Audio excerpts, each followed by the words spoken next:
იცოდით რომ უნიტაზის სახურავი უფრო მეტად სუფთაა ვიდრე აი ეს ტილო, რომელსაც თქვენ აი ასე თქვენ დასვენებულ მდგომარეობაში.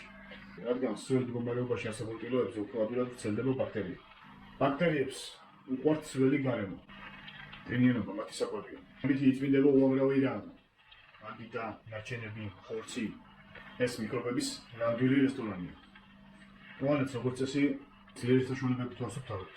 თუმცა ხშირად ის ზედაპირი არ სველდება. რაც უფრო ნაკლებად უწყობს ხელს ბაქტერიების გავრცელებაში.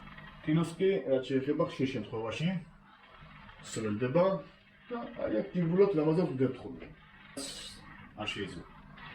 ეცადეთ ხოლმე რომ ტილოები შეცვალოთ ხშირად, თუ იყენებთ მას, თუ რა შეცვალოთ ის ქაღალდის ნაწილებით, რომელსაც გამოიყენებთ და იქჩივე გადააგდეთ.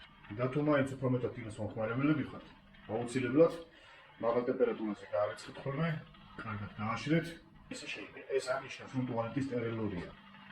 უბრალოდ სამზარეულოს ჰიგიენას ხშირად იმაზე ნაკლებ ყურადღებას ვაქცევთ, ვიდრე მას სჭირდება. ანალოგიური შეიძლება ითქვას არსებულ ბუქებზეც. ბუქები აუცილებლად დატოვეთ ისეთ მდგომარეობაში, რომ მალე გამოშლას. ამიტომაც სულ ეს იყო წარმატებული დღესასწაული.